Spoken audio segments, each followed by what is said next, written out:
In part 2 of this lecture, we will discuss the management of congestive cardiac failure.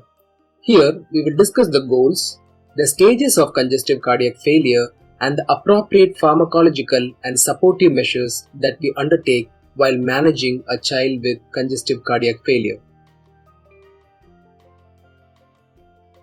The key goals of management include identification of symptoms and diagnosing the underlying heart disease early, relief of symptoms in acute cases, and delay the progression of heart failure.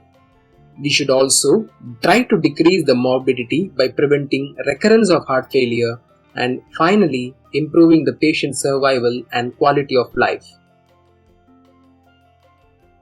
From the previous video on the pathogenesis of heart failure, it is clear that a child with heart failure can present with either backward failure or forward failure.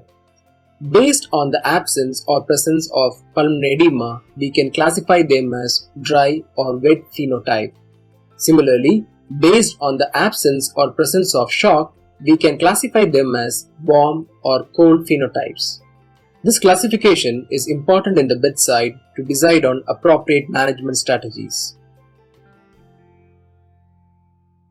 Based on these, we can classify heart failure as warm and wet, warm and dry, cold and wet, and cold and dry. Warm and dry represents asymptomatic ventricular dysfunction where they are hemodynamically compensated with no features of pulmonary congestion. Warm and wet is where they are hemodynamically compensated but have features of pulmonary congestion. This is the most common presentation of a child to an emergency or to an OPD. Cold and wet is where the child is hemodynamically decompensated with poor perfusion and has features of pulmonary congestion. The fourth phenotype is the least common presentation, which is cold and dry, where the child is hemodynamically decompensated without any features of pulmonary congestion. This classification facilitates the clinician to decide on whether to start inotropy or to start decongestive measures. Children who are at risk or asymptomatic may tend to become symptomatic and eventually progress to refractory heart failure with advancing heart disease. The American Heart Association stages heart failure into 4 types depending on the structural and functional abnormalities. Stage A is where the child has a normal cardiac function and size but is at an increased risk of developing heart failure. This can occur in a setting of exposure to cardiotoxic agents and when there is a family history of heritable cardiomyopathies. Stage B is where the child can have an abnormal cardiac function or morphology but are asymptomatic. Examples include aortic insufficiency with LV enlargement, history of anthracycline exposure with LV systolic dysfunction. Stage C includes abnormal cardiac morphology or function with past or current symptoms of heart failure. They include congenital heart disease with ventricular pump dysfunction and any symptomatic cardiomyopathy. Stage D are end-stage heart failure requiring specialized intervention. They have marked symptoms at rest despite maximal medical therapy.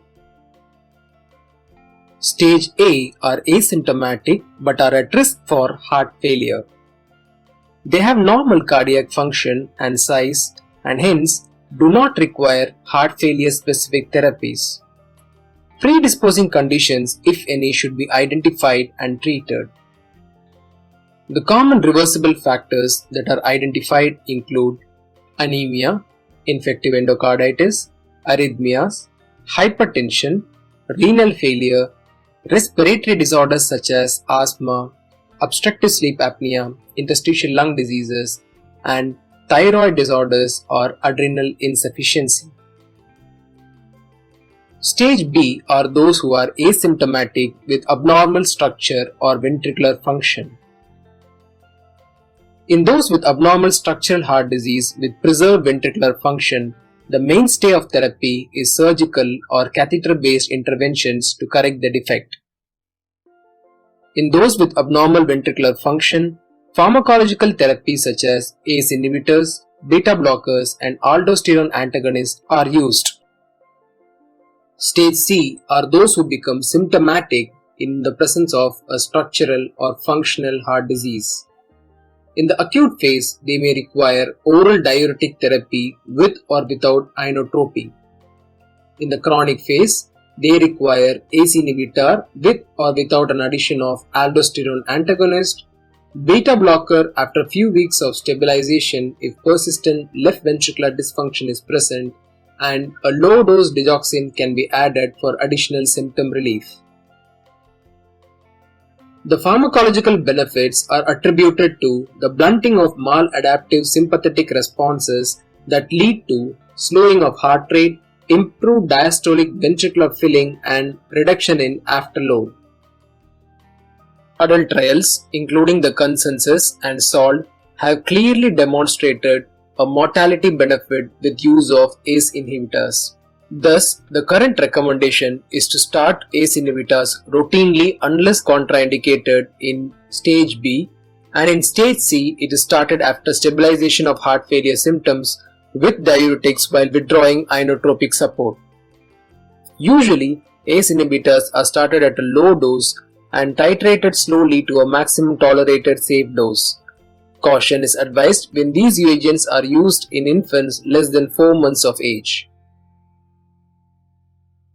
Regarding beta blockers, a Cochrane review comprising of 7 RCTs with 420 participated found that there was significant heterogeneity in the age, etiology, severity, comorbidities, choice, dosing, duration of therapy, and outcomes.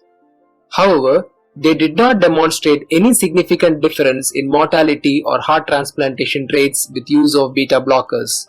A very small improvement in LV, ejection fraction, and fractional shortening were noted. There were no significant adverse events reported. It was concluded that there is currently not enough evidence to either support or discourage the use of beta blocker in children. Children with heart failure might benefit from beta blocker therapy. Hence, the current recommendation is to use the beta blockers in moderate to severe systolic dysfunction of a systemic left ventricle and not to be administered in acute decompensated heart failure. It should be started once the child is stable at low dose with slow up titration of dose. If the dose increase is not tolerated, lower dose should be continued rather than discontinuing the drug. Aldosterone antagonists are again having significant amount of evidence in terms of reduction in risk of death and reduction of CHF related hospitalization in adults. However, there are no major trial in children for judging the efficacy or safety. It is usually started as an add-on therapy if ACE inhibitors and beta blockers have not resulted in significant improvement in ventricular function or reversal of ventricular remodeling. Spironolactone is usually started at a dose of 1 to 2 mg per kg per day, and it is important to monitor potassium levels and renal function in these children. Diuretics are the first-line agents that are used in congestive cardiac failure. They are best studied in both acute and chronic heart failure. Loop diuretics are commonly used with furosemide at a starting dose of 0.5 to 1 mg per kg intravenously or orally 6 to 12 hourly. Thiazides are commonly used as combination therapy along with loop diuretics. Close monitoring of renal function and blood pressure is needed, and electrolyte imbalances, especially hypokalemia or hyponatremia, are commonly noted. In those with depressed systolic function and clinical evidence of low cardiac output syndrome, inotropy is essential. They should be monitored for tachyarrhythmia and blood pressure liabilities. Dobutamine, epinephrine, milrinone, and levosimendan are commonly used inotropes while managing CHF. Digoxin is a time-tested drug and has been in use for more than 250 years. However, in one of the initial studies, which was a retrospective study of 450 advanced heart failure patients, the authors observed an increased risk of death with use of digoxin. Following this, a larger cohort of adults with systolic heart failure who received digoxin were again noted to have higher mortality with no significant differences in the risk of hospitalization. Similarly, a nationwide propensity score matched study of heart failure in patients with sinus rhythm showed an increased risk of death and increased risk of readmission with digoxin use. In the light of these evidences, digoxin is currently not recommended for children with asymptomatic LV dysfunction because of no survival benefit seen in adults with heart failure and low ejection fraction. However, they can be used in LV dysfunction despite ACE inhibitors and beta blocker and in those with atrial fibrillation. Ivabradine is a new kid in the block with many adult studies and some pediatric studies which has shown to safely lower heart rate in children with heart failure with improvement in LV ejection fraction. Apart from pharmacological measures, appropriate supportive therapy is the key in management of congestive cardiac failure. Adequate bed rest, propped up position, adequate oxygenation, sodium and volume restriction, and appropriate nutrition is essential. Nutritional support is a key element in management of CCF. Malnutrition is associated with increased risk of mortality. Intake of more than 120 kilocalorie per kg is necessary for optimal growth in children. Apart from this, salt and fluid restriction is recommended in children with severe heart failure. Antiarrhythmic drugs are not routinely used in the management of children with heart failure with low ejection fraction. They are indicated when arrhythmias persist after correcting electrolytes or metabolic issues. They are also used in poorly tolerated arrhythmias. Anticoagulation is indicated in intracardiac thrombi, history of thrombus or thromboembolic events with ejection fraction of less than 30% or a fraction shortening of less than 15%. It is also indicated in low ejection fraction with persistent or uncontrolled paroxysmal atrial fibrillation or flutter. Stage D represents end-stage heart failure who are refractory to oral medical therapy. Intravenous administration of inotropes and diuretics are necessary. Non-pharmacological interventions like positive pressure ventilation, cardiac resynchronization therapy, and mechanical circulatory support may be necessary. If everything fails, heart transplantation is the only option in this stage. To recap, Stage A has normal cardiac function and size with increased risk of developing heart failure. No cardiac failure specific measures are necessary and reversible factors, if any, need to be treated. Stage B have abnormal cardiac morphology or function and are usually asymptomatic. ACE inhibitors are needed in those with systemic ventricular dysfunction. Stage C represents abnormal cardiac morphology or function who were symptomatic in the past or currently symptomatic.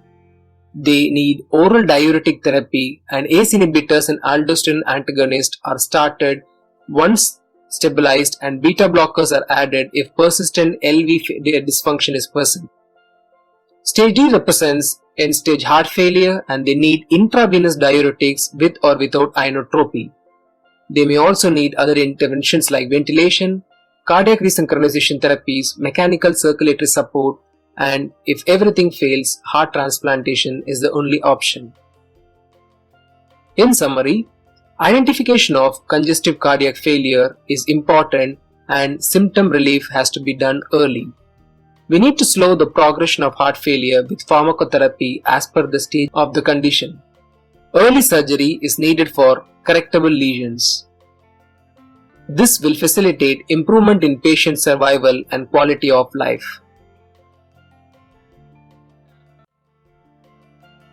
If you like these videos, follow us for new updates at Little Criticos.